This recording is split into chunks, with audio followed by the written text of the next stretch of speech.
I can't say that all my life I haven't been warned about Maitland girls. Everyone around knew about them. The Maitland girl will always be beautiful. The Maitland girl will always be smart and fun, and she'll turn your head in reckless delight at her. But most importantly, the girl from the Maitland family will always be unfaithful. As my mom would say, they just didn't have consistency. And of course, she warned me many times about those Maitland girls. Their entire clan, she insisted, had been sent to this land by the devil himself to confuse men and set treacherous traps for them. According to Mom, they could hypnotize men with their captivating looks, gentle words, and constantly swaying hips. It doesn't matter what surname they take when they get married, O'Malley, Smith, Robard, it will never change their nature. They have always been the Maitland girls and will always, like moths, take off without hesitation and rush for a brighter light, for momentary pleasure.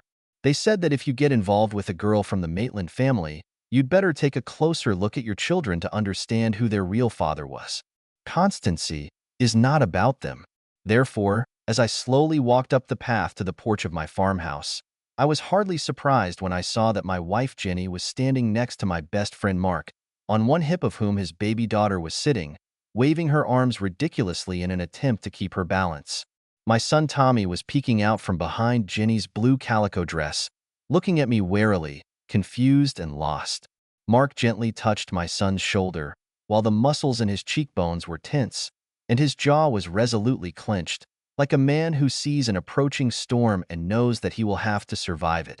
Jenny was frozen between admiration and horror, her eyes wide in disbelief, and her hand stretched out as if she wanted and was afraid to touch me across the last few meters separating us, trying to make sure that I was real. Or not real. As a child, I obeyed my mother. I stayed away from the fickle Maitland girls and their magnetic eyes. Although, of course, I saw them. They looked like living, sparkling comets, sparkling against the background of the prim and God-fearing inhabitants of our county. They flitted from one boy to another when they were in school, and from man to man outside of it. My best friend Mark and I have heard plenty of stories about Maitland girls and their thirst for pleasure from guys older than ours, those who fell in love with them and were rejected. The only girl from the Maitland family who was close to our age was Jenny Maitland, a bright-eyed, incredibly sweet girl who never stayed with the same guy for more than 4 months. We occasionally exchanged a few words with her, friendly enough, but I wisely stayed away from her until she fled to the city in pursuit of something that the Maitland girls were always looking for. By then, I was starting to worry that I might be the next target on Jenny's list of conquests, and my mom would kill me if I got involved with one of the Maitland girls. That's why I breathed a sigh of relief when one day she disappeared from school. However, I never found another suitable girl for myself, and when I finally came of age after my mother died of a fever, I went in search of adventures, enlisting in the Navy before my time came to settle down, put down roots and farm on fertile lands southern Indiana. Mark would have joined the Army with me, too, but at the age of 4 he lost half of his foot due to an inadvertently dropped axe. But he persuaded me to go and enlist in the Navy so that I could break out into the big world and have fun for both of us. So, for 4 years, I traveled all over the world, plowing the seas in a white Navy uniform and working in the radio room of a cruiser, although I always knew that I would definitely return home. All this time, I was constantly sending my best friend postcards and letters from my travels. Philippines, Macau, Hong Kong, Singapore, Fiji, Hawaii, San Francisco. I've met a lot of girls, mostly from exotic places, but I don't think my mom would approve of any of them. Nevertheless, it was fun to meet them. In the end, I realized that I had to come back because I missed farming, fertile soil, and seeds so much, and in general, on solid ground, not swaying underfoot. Mark met me at the train station, in the midst of the stifling summer heat, and we walked to Mrs. Strickland's boarding house. Mark stayed there when he was in town on business. He worked in the delivery service at a shoelace factory and constantly traveled to different towns in the county, sometimes getting to the big city. During his trips, Mark met with half a dozen girls at different points on his routes, but he did not take any of them seriously. Mark chatted and chatted about the postcards he had received from me while I carried my sea bag to his room, which now became common for both of us. Then he suddenly stopped and fell silent, and a sly but slightly sad expression appeared on his face. "Better hurry up, John. Dinner will be served in the main hall in 10 minutes, and you better not miss it. Mrs. Strickland hates guests who are unable to sit down at the table on time. So come on, buddy, move your legs. You won't want to miss this dinner." The way he said it seemed a little strange to me, and I was still puzzling over his words after prayer, while the food was being served from the kitchen by a timid girl with disheveled hair and lifeless, sunken eyes. The food itself was not bad, but not so wonderfully tasty that it would be a tragedy to miss it. They were simple and hearty dishes, although the portions on the plates themselves were generous. Mark nodded towards the kitchen, where the girl, who looked like a broken, timid mouse, had disappeared once again. "You found out who it was, didn't you?" Leaning closer, he asked in a hushed voice. I shook my head. "Come on, John, think again," Mark insisted. "When I still couldn't get anything out of my memory," he sighed. "This is Jenny Maitland," he informed me, arching an eyebrow significantly. "Bullshit," I blurted out, unable to believe what I had heard, even if he were my friend 3 times. Never had a Maitland girl been so intimidated and lifeless. Mark looked back towards the kitchen door. "I'm serious. She returned from the big city in this condition about 2 years ago, and she hardly talks at all. Don't you dare touch her. It might make her mad." One day, I accidentally touched her with my hand when I was taking a piece of roll, and she ran out of the room in tears. But I stopped, not even knowing what to say. It just seemed impossible that the cheerful light they always had would fade in one of the Maitland girls. And Mark was originally, by nature, a gentle soul, one of the kindest people I've ever known. No one could be afraid of him. "I know," my friend nodded understandingly to me. He felt on a nonverbal level all that I wanted to say, so for us there was often no need for words. We both waited for her to come back and bring dessert. When she put a piece of red velvet to me with trembling hands, I whispered her name. "Jenny?" She flinched, almost overturning the cake, and recoiled in fright, looking at me with a hunted look, like a dog that has been painfully kicked in the side. And she never answered me. I looked down and pretended not to notice her reaction, even though we both knew that wasn't the case. "Good to see you, Jenny. It's been a long time since we were in school," I said, still quietly. She shuddered again. As if someone had walked over her grave point too, she seemed a little numb, watching me warily. "John? It was so long ago. When? Are you back?" Her voice was shaky, halting, and so on. It was unusual, like an old paper that had been folded for too long and no longer wanted to be opened. I looked up at her again, but this time I tried not to look too closely into her dark eyes. "I just got back from the Navy. I will look for a farm to buy it. I really miss picking at the ground. That. Nice," she said with an effort. She hesitated for a second, muttered something I couldn't hear, and ran out of the room. Mark raised his eyebrows and stared at me with his head cocked to one side. Well? He drawled in surprise. "That's the most I've heard from her since she came back. She hardly spoke to me at all." Now I understood what Mark was hinting at before dinner. He was always partial to lost kittens. When we were growing up, he persuaded me to return to my parents' nests more than one chick that had fallen out of them. Despite some internal resistance on my part, Jenny has become an equally important project for me than finding a suitable farm. At first, I was just trying to get her to start smiling again. Every day at dinner, I whispered a few words to her. He talked about the wonders of Hawaii and China that I had seen, not about girls, of course, but about strange birds and wonderful flowers. My descriptions of huge, crowded Asian cities made Jenny tremble and turn pale. All this time, she was wary, as if she was afraid of something bad. But eventually, Jenny started to look less stressed and even started initiating our short conversations herself. We found our ritual, which became a habit. A short conversation while she cleared the dessert plates and brought coffee. There were only 4 or 5 phrases that we exchanged cautiously, being at some safe distance from each other. Jenny never gave anything directly to anyone. She put dishes on the table or took them from the table, all the while maintaining a certain distance. If she suddenly felt any discomfort, she immediately ran out of the room and hid in the kitchen. And it took months to even get this far. Mark had been on his way for a couple of days when I finally decided that Ginny Maitland had to start smiling, otherwise I would go crazy. I rummaged through my duffel bag thoroughly until I found a bunch of silk ribbons with embroidery. I collected handfuls of them in Hong Kong and gave them to girls in Hawaii just for fun. I chose one of them all, the one that I thought would suit her. Nothing special. A light blue silk ribbon edged with gold, with cute songbirds embroidered on the field. I was there alone. Mark wasn't in the dining room, so when she brought my pie from the kitchen and put it on the table, I took the ribbon out of my pocket. "Jenny?" I called out to her. For some time now, this girl began to look at me with less wariness. She began to trust me, but I was not sure that this trust would ever be complete. "John?" "Like an echo," she replied in a low voice, standing next to the table. Her restless fingers lightly tugged at the edges of her apron. I handed her the ribbon.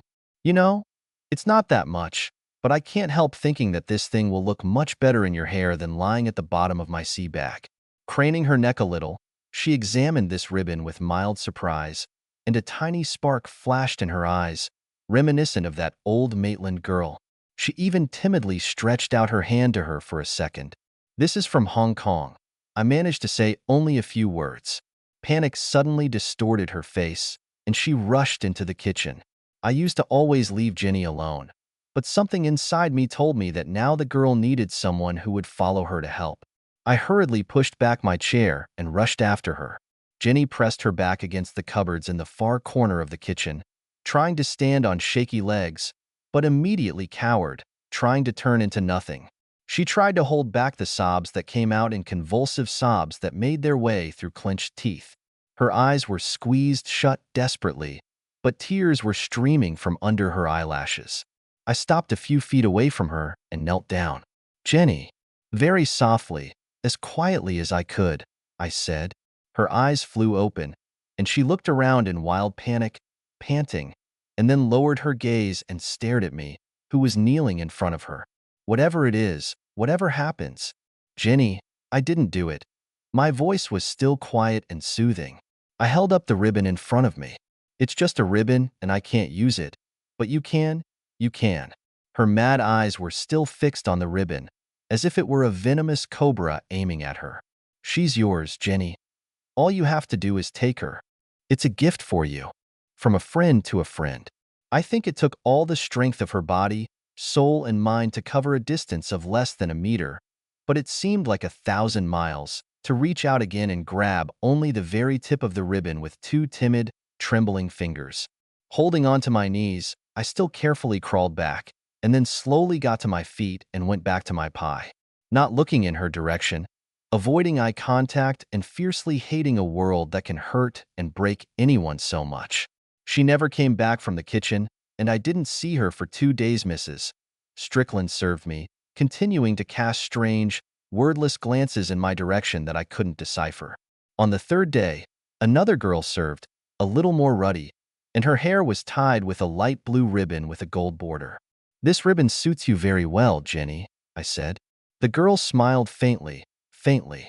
She was still timid and insecure, but it was the first smile I saw from her. After that, every day got better. Mark conspired with me and, to some extent, against me. His plan was more strategic and far-reaching than mine, and I didn't realize it for a while. Mark wanted to save Jenny, seeing her as just another lost chick, but he also saw how happy I was helping her, and he managed time after time to disappear at the right moment, giving us time to be together longer. Eventually, she was able to overcome her inner demons and touched my hand, and after a while these touches became a habit. I saw Jenny as more than a project to bring back to life, more than just a friend. I made fun of her a little bit, and she even managed to tease me back a little bit. It happened just before Christmas, when I told her that all I wanted for Christmas was a kiss on the cheek. She immediately turned pale, but then, instead of running into the kitchen, she pulled her chair up to mine at the table where I was sitting. "John." She raised her hand to stop me, seeing that I wanted to say something. Her voice was firm, almost icy. "I appreciate everything you've done, but you know I'm a Maitland girl and—" She sighed briefly and looked away with a suddenly glazed look. "And everyone knows that Maitland girls don't bring luck to anyone. They're just waiting for trouble." I reached out and took her hand. She shuddered. but allowed me to touch her, and even for a minute tightly squeeze her palm. "I'm not like everyone else, Jenny, and I don't think you're the problem," I said with deep conviction. She lowered her gaze, closing her eyes. Her voice, when it rang out again, sounded hopelessly dead. "Me? I'm ruined, John. You wouldn't be my first, or even my 10th, and not even the 100th. Having said that, Jenny opened her hand, expecting me to immediately withdraw mine. It took me a moment to realize what she was trying to tell me, but I was a sailor who had been to Macau, Hong Kong, and Singapore, so I understood what kind of reaction Jenny was humbly waiting for. But it only took another second to realize that I didn't care. I just squeezed her hand tighter. "I could be your last, Jenny. That's all I care about," I said. She began to tremble, and I, meeting no resistance, just pulled her to me. Sobbing softly, she cried on my shoulder for what seemed like a long time. I couldn't stop for a very long time. Without raising her head, she whispered her story to me, pressing her cheek against my shirt. There was nothing surprising about it, and I had already guessed most of it as soon as the first understanding came. Jenny went to the city chasing her dream. But big cities are living, insatiable and indifferent creatures that devour young and naive women by the hundreds. It was an ordinary story.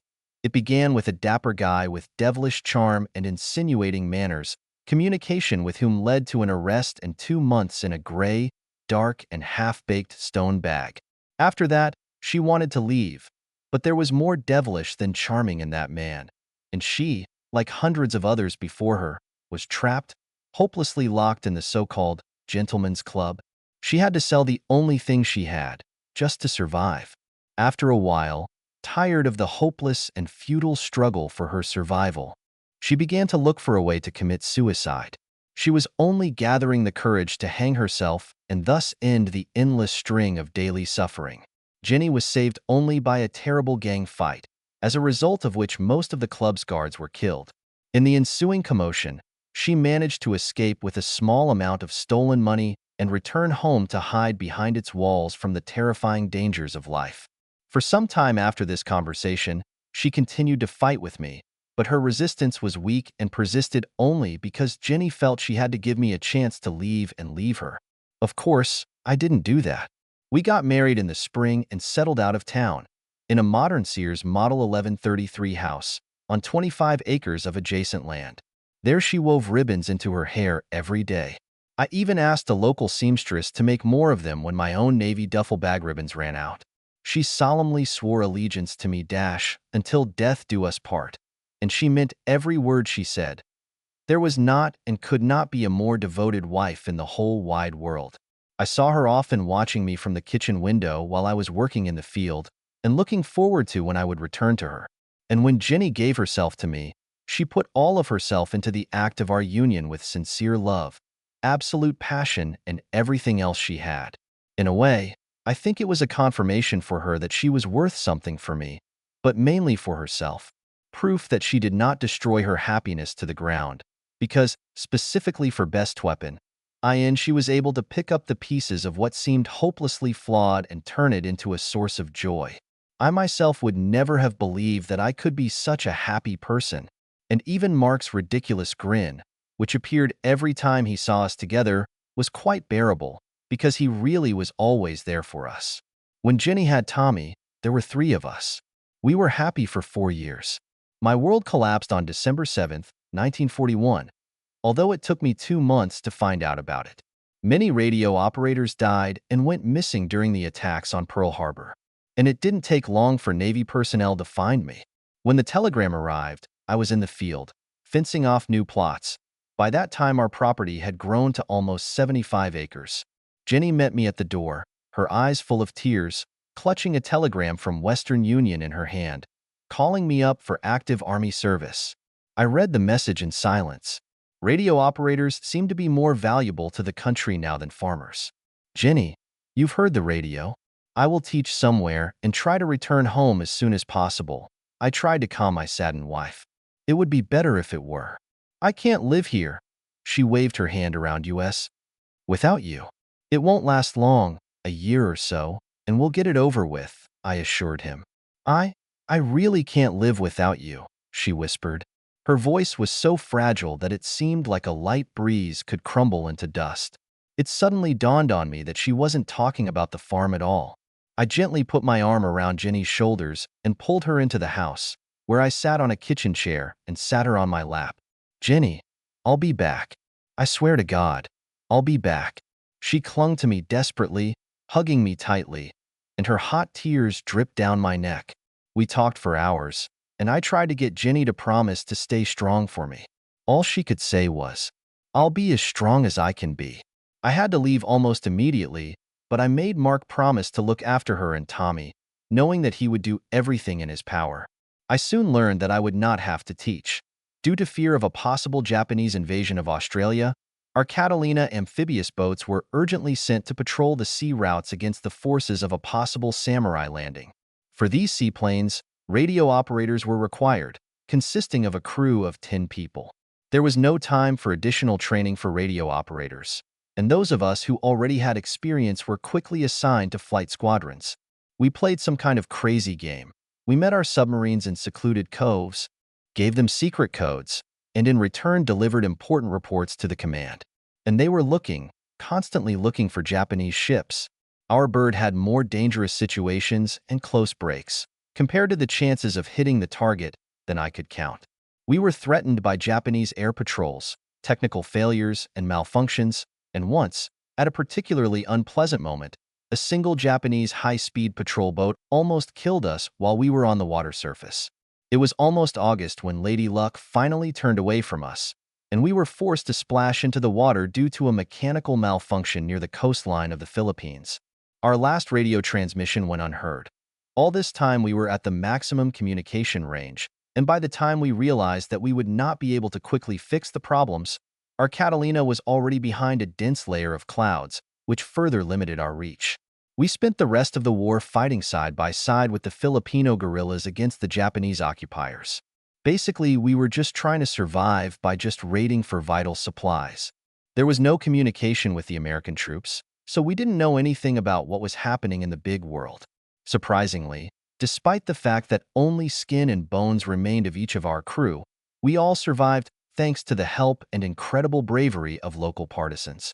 Similarly, no one from the Army knew about our small group until a stray American patrol accidentally stumbled upon us. It happened sometime in the middle of 1945. After all the hardships we endured, one day we arrived in San Francisco, where we were greeted with appropriate honors and paid a 3-year salary. The representatives of the authorities announced to the crew of our Catalina that we had scored enough points to deserve an immediate, honorable discharge from the ranks of the Army. That's when I found out that I had been officially dead for several years. We were all declared dead in battle almost immediately after our disappearance.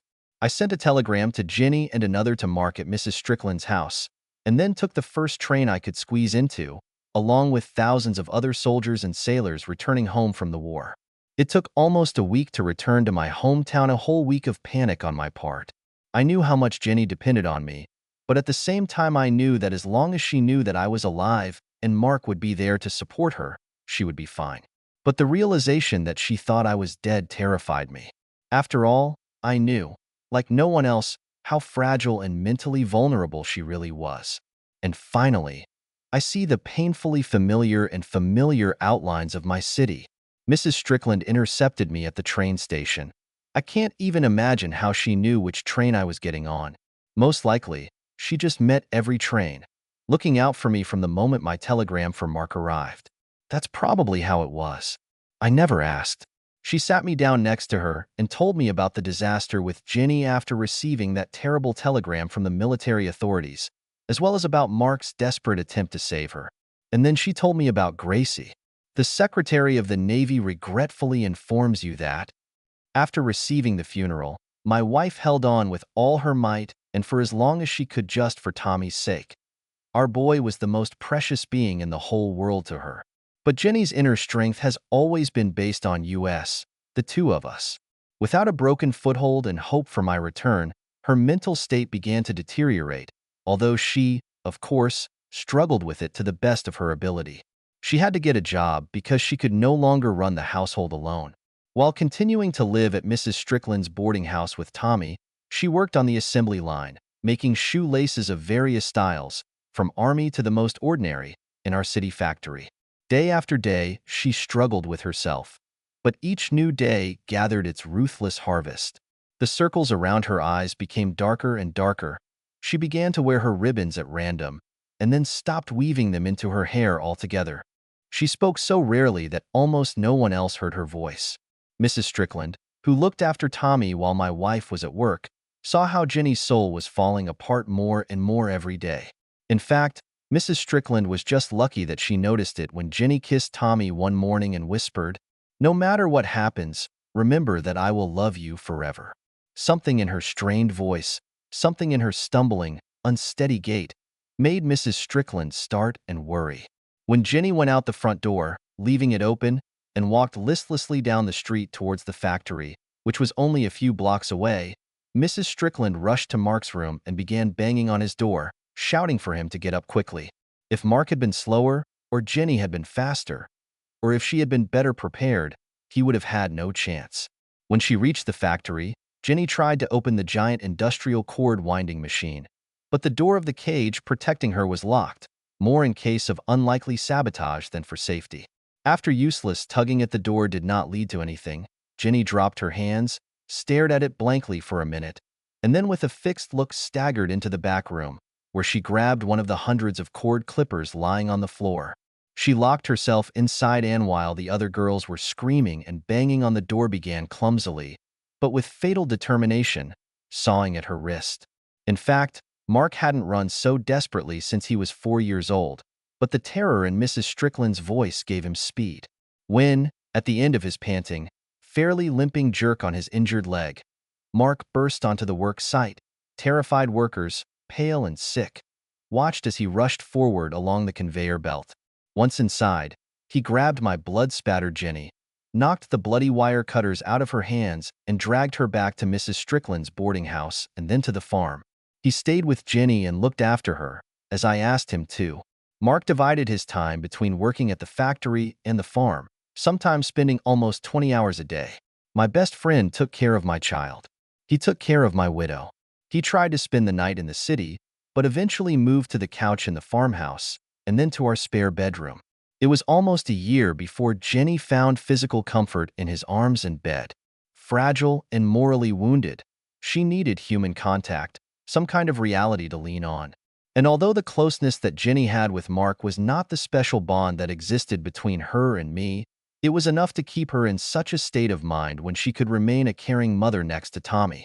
And when Gracie was born, this event was another confirmation that Jenny was not a poisonous poison, was not a worthless weed. She didn't become just another one of the notorious Maitland girls.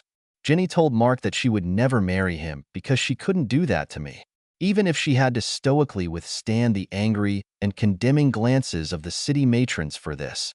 Before she let me go home, Mrs. Strickland managed to send someone from the boarding house ahead to the farm with the message that I was on my way. Now, as I walked up the path to my house, my mind was full of more questions than there were answers. Jenny's startled look horrified me, making me think for a moment that maybe it was too late for us. Just the thought that I had to return to her alive helped me survive all the dangers and horrors of war in the jungle. The heart-wrenching thought that I had lost her. She was thrashing around inside me and was truly unbearable. But there was no hesitation when she left Gracie with Mark and rushed off the porch of the house to meet me. "John, she stammered in a broken voice, and again, as years ago, her hot tears burned my neck. "Now I'm here. I'm back," I whispered softly in her ear, gently hugging her trembling shoulders and stroking her soft hair with my roughened palms with such a familiar smell. In the end, I picked her up in my arms and carried her into the house while she was still mumbling, trying to apologize and explain everything. It turned out to be not as difficult to deal with all this tangled tangle as I had feared. We barely slept that first night and many others after that, talking, and in Jenny's case, also bursting into quiet crying from time to time. The deep scars that crossed Jenny's wrist in an ugly way served as a vivid reminder of what could have happened in the worst case. These scars suppressed any anger towards both Mark and especially baby Gracie. There was no crime, no guilt, No repentance to invoke in what happened at home while I was dead. Without Mark, Jenny would not have survived. The farm would have been lost, and who knows what would have happened to our son Tommy. She told me that as soon as they received my telegram, Jenny and Mark immediately moved into separate rooms. Yes, they loved and supported each other, but not in the way that we had with her. I had no reason to doubt my wife and the truth of her words. I saw it in her eyes. Mark kept her afloat, but with me and for me, she really came to life and began to resemble her former self.